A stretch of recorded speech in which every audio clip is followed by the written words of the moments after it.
In today's video, I'm going to teach you how to use Roas goal bidding on Facebook ads. This method is incredibly powerful for optimizing your ad spend and ensuring you're getting the best return on your advertising efforts.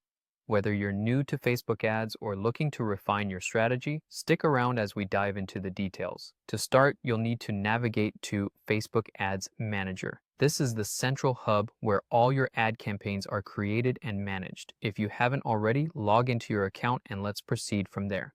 Once you're in Ads Manager, you can either create a new campaign or edit an existing one depending on your needs. If you're editing an existing campaign, make sure it aligns with the goals we're discussing today. Next, you'll select your campaign objective. For ROAS bidding, it's crucial to choose either sales or conversions. This ensures that your campaign is optimized for actions that are closely tied to revenue generation. These objectives directly communicate to Facebook that you're serious about maximizing your return on investment. Moving forward, you'll set up your ad set. This involves determining your target audience, budget, and schedule. It's important to be clear about who you're targeting and when, as this will impact the results of your campaign significantly. Under the budget section, you will notice the option for campaign bid strategy.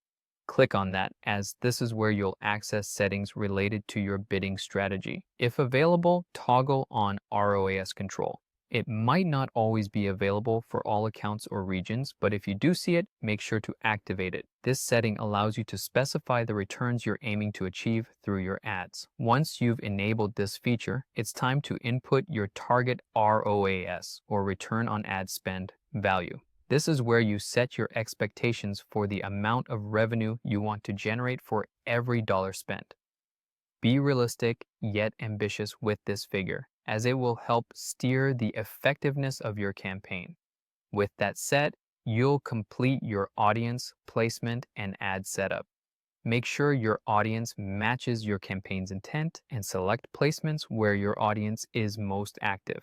Creating compelling ads will capture attention and drive the desired actions. Finally, don't forget to review all your settings. Look through your selections thoroughly and everything aligns with your overall strategy. Then, hit Publish to launch your campaign. By following these steps, you're well on your way to a more effective advertising strategy that maximizes your return. Thanks for tuning in and happy advertising.